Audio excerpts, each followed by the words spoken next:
ఆయన కూడా పోయినాడు. ఆయనతో పాటు అప్పుడు డిప్యూటీ సీఎం ఇంకా ఇప్పుడున్న కడియం శ్రేణి వీళ్ళందరూ పోయినారు. పోయిన తర్వాత అక్కడ అప్పుడు జగదీష్ రెడ్డి గారు కూడా పోయినట్టున్నారు. అందరూ పోయిన తర్వాత అక్కడ వరల్డ్ ఎకనామిక్ ఫోరంలో పాల్గొన్నారు. పాల్గొన్న తర్వాత చైనా ప్రపంచానికే మ్యానుఫ్యాక్చరింగ్ కేంద్రం ఎట్లయింది, ఉత్పత్తుల్లో చైనా ఎందుకు ప్రపంచ దిగ్గజంగా మారింది అని అర్థం చేసుకోవడానికి కేసీఆర్ గారు ఒక 2 రోజుల పాటు ఆనాడు ఆయన ప్రిన్సిపల్ సెక్రటరీ ఇంకా ఇండస్ట్రీ సెక్రటరీ నరసింహరావు, ప్రదీప్ చంద్ర ఇంకా వాళ్ళందరూ ఉండే, జయేష్ రంజన్ వీళ్ళందరినీ తీసుకొని అక్కడ ఒక industrial park, Sichuan industrial park అని అక్కడ పోయినారు. పోయిన తర్వాత అది ఎంత పెద్ద ఇండస్ట్రియల్ పార్క్ అంటే 70,000 ఎకరాలలో విస్తరించి ఉన్న ఒక ఇండస్ట్రియల్ పార్క్. మొత్తం తిరిగినారు. తిరిగి అక్కడ అధికారులను అడిగినారు, మీరు ఎందుకే ఇంత పెద్ద ఇండస్ట్రియల్ పార్క్ పెడతారు, దీనివల్ల లాభం ఏంది అన్నారు. వాళ్ళు ఒకటే చెప్పారు, సార్ ఎవల పాటికి వాళ్ళు యూనిట్లు ఎక్కడ పడితే అక్కడ చెట్టుకోకూడదు పుట్టకోకూడదు అన్నట్టు అయితే మళ్ళీ ఎవలది వాళ్ళు ఎఫ్లూయెంట్ ట్రీట్మెంటు, ఎవలది వాళ్ళు పొల్యూషన్ కంట్రోలు, ఎవలది వాళ్ళు చేసుకుంటే ఎక్స్పెన్సివ్ ఎక్కువ అవుతుంది. అన్నిటినీ ఒక సమూహంగా తెచ్చి ఒక దగ్గర పెడితే common treatment facilities, common effluent facilities, common cooling facilities, common heating facilities, common electrical facilities, common utilities ఇవన్నీ పెడితే ఎకానమీస్ ఆఫ్ స్కేల్ వస్తుంది. ఎకానమీస్ ఆఫ్ స్కేల్ అంటే ఏంది, ఒక చోట ఉండడం వల్ల కాస్ట్ ఆఫ్ ప్రొడక్షన్ తగ్గడానికి ఈ ఫెసిలిటీలన్నీ మళ్ళీ డూప్లికేషన్ లేకుండా ఎవరిది వాళ్ళు మలమల చేసే అవసరం లేకుండా అన్నీ ఒక చోట పెడితే ఖర్చు తగ్గుతుంది, ఉత్పత్తి ప్రొడక్టివిటీ పెరుగుతుంది. తద్వారా ఈ పోటీ ప్రపంచంలో మీరు ప్రపంచంతో పోటీ పడడానికి అవకాశం ఉంటుంది అని చెప్పి వారు ఒక ఐడియా. పొల్యూషన్ కూడా పూర్తిగా నివారించవచ్చు, జీరో పొల్యూషన్. ఒకప్పుడు అంటే రామచంద్రాపురంలో, జీడిమెట్లలో, పాశమైలారంలో, పటాన్ చెరువులో, ఇంకొకడ మన నాచారంలో యూనిట్లు పెట్టినప్పుడు, ఫార్మా యూనిట్లు పెట్టినప్పుడు ఆధునికమైన టెక్నాలజీ లేదు. కానీ ఇప్పుడు వచ్చింది సార్. మీరు అనుకుంటే పక్కనే ఫార్మా యూనిట్ ఉన్నది అనే ఒక ఇది కూడా లేకుండా బ్రహ్మాండంగా జీరో పొల్యూషన్తో చేయొచ్చు, జీరో ఎఫ్లూయెంట్ డిశ్చార్జ్ అని చెప్పి వాళ్ళు చెప్పడం జరిగింది. అట్లాంటి ఫెసిలిటీస్ వచ్చినాయి, సాంకేతిక పరిజ్ఞానం వచ్చింది, అట్లా చేయండి అని చెప్పి వాళ్ళు చూపెట్టి మరీ చెప్పారు ఇట్లా చేయండి అని.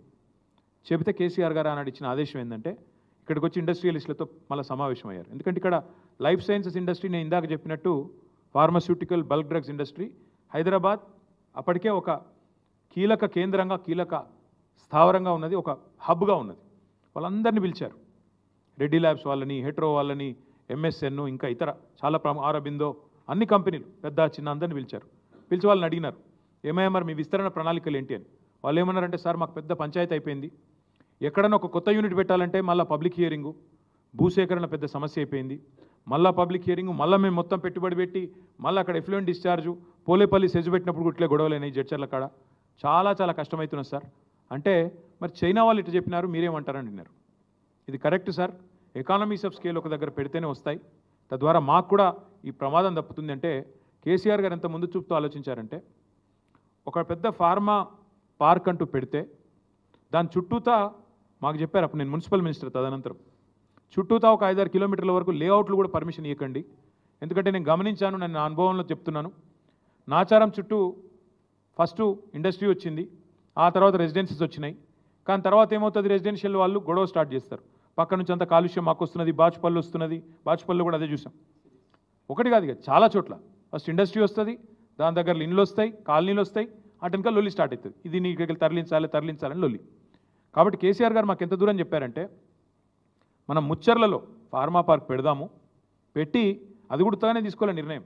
ఎట్లా ఆలోచించారంటే, 3 హెలికాప్టర్లలో అధికారులను, ప్రజాప్రతినిధులను, ఇండస్ట్రియలిస్టులను తీసుకొని పోయి అక్కడ ల్యాండ్ అయ్యి ఒకటే చోట ఎకానమీస్ ఆఫ్ స్కేల్ రావాలి అంటే ప్రపంచంలోనే అతిపెద్ద ఫార్మా క్లస్టర్ ఒక చోట పెట్టాలని, దాని చుట్టూ ఒక బఫర్ లాగా మెయింటైన్ చేస్తూ చుట్టుపక్కల ఊర్లలో కూడా పొల్యూషన్ అనే ప్రాబ్లం రాకుండా, అప్పటికి జీరో ఎఫ్లూయెంట్ డిశ్చార్జ్ అని పెట్టినా, కామన్ ఎఫ్లూయెంట్ ఫెసిలిటీస్ పెట్టినా, ఇన్ని పెట్టిన తర్వాత కూడా మళ్ళీ నష్ట నివారణ చర్యలు భవిష్యత్తులో 50 ఏళ్ల తర్వాత వచ్చే ప్రభుత్వాలకు కూడా చిక్కు రావద్దు, వాళ్ళకు కూడా ఈ తలకాయ నొప్పులు ఉండొద్దు, చికాకులు ఉండొద్దు అనే ఉద్దేశంతో దాదాపు 10 కిలోమీటర్లు 5-6 కిలోమీటర్ల పరిధిలో లేఅవుట్లు కానీ కొత్తగా పర్మిషన్ ఇవ్వద్దని ఆదేశాలు ఇచ్చి ఇంత ఆలోచన చేసి మేము ఆనాడు హైదరాబాద్ ఫార్మా సిటీ పేరిట 8 ఏళ్ళు, ఒక రోజు కాదు 2 రోజులు కాదు, 8 ఏళ్ళు కష్టపడి 14,000 ఎకరాల భూమి సేకరించాం. అందులో గవర్నమెంట్ ల్యాండ్ ఉన్నది, కొంత ప్రైవేట్ ల్యాండ్ ఉన్నది. అక్కడ కూడా ఇదే కాంగ్రెస్ వాళ్ళు, ఇవాళ ఏ కాంగ్రెస్ వాళ్ళు అయితే ప్రభుత్వంలో ఉన్నారో, మా సబితక్క ఇప్పుడే వస్తూ ఉంటే ఇక్కడికి వస్తూ ఉంటే గుర్తు చేశారు నాకు. వీళ్ళే వచ్చి ఆ రోజు ఏం చెప్పారు, కోదండ రెడ్డి గారు కోమటిరెడ్డి వెంకటరెడ్డి గారు, మల్రెడ్డి రంగారెడ్డి గారు, వీళ్ళే అక్కడికి వచ్చి రేవంత్ రెడ్డి గారు, బట్టి విక్రమార్క గారు అక్కడికి వచ్చి ఫార్మాసిటీ దగ్గరికి వచ్చి మీ ఊర్లన్నీ కాలుష్యమయమైపోతాయి, నాశనం అయిపోతాయి, మీ భూములు తీసుకొని ప్రభుత్వం రియల్ ఎస్టేట్ దందా చేస్తున్నది అని చెప్పి నోటికొచ్చినట్టు వాగి సబ్జెక్ట్ తెలవకుండా, విషయం తెలవకుండా, పరిజ్ఞానం లేకుండా 13,000-14,000 ఎకరాలు 8 ఏళ్ళు కష్టపడి సేకరిస్తే దాన్ని బంగారు పల్లెంలో పెట్టి వీళ్ళకి అప్పచెప్తే ఇవాళ అనాలోచితంగా ఒక తుగ్లక్ మాదిరిగా, ఒక పిచ్చోడ్ మాదిరిగా ఈ ముఖ్యమంత్రి ఏందో రాగానే హైదరాబాద్ ఫార్మాసిటీ రద్దు అని ప్రకటించినాడు. దాంతో ఆ ప్రాంత రైతులు ఏమనుకున్నారు, అచ్చా ఫార్మాసిటీ రద్దయిపోయింది, మా భూములు మాకు తిరిగి వెనక్కి వస్తాయి అని రైతులు సంబరపడ్డారు. ఆ 9 గ్రామాల్లో మాట కూడా ఇచ్చారు. రేవంత్ రెడ్డి గారు, బట్టి విక్రమార్క గారు, మల్రెడ్డి రంగారెడ్డి గారు, ఆ ప్రాంతంలో పోటీ చేసిన కిచ్చన్న గారు లక్ష్మారెడ్డి, ఆ ప్రాంతంలో ఉన్న కోదండరెడ్డి, వీళ్ళందరూ కూడా మాట ఇచ్చినారు, మీ భూములు మీకు తిరిగిస్తాం, ఫార్మాసిటీ రద్దు చేస్తామని చెప్పారు. అన్నమాట ప్రకారమే రేవంత్ రెడ్డి వచ్చి రాగానే ఫార్మాసిటీ రద్దు అని ప్రకటన ఇచ్చాడు.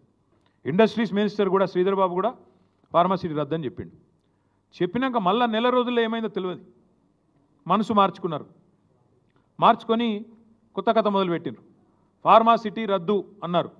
అన్న తర్వాత లేదు ఫార్మాసిటీ ఉంది కానీ కుదిస్తున్నాం అని ఒక మాట. ఒక చోట కాదు 20 చోట్ల పెడతాం, ఫార్మాసిటీ కాదు. మేము కేసీఆర్ ఫార్మాసిటీ అన్నాడు కదా, నేను సేమ్ పేరు పెడితే బాగుండదు అనుకొని ఫార్మా విలేజ్, సిటీ అన్నాడు కాబట్టి విలేజ్ అని చెప్పి ఓ పేరు మార్చిండు. కేసీఆర్ అనే వాళ్ళు ఉండొద్దు కదా.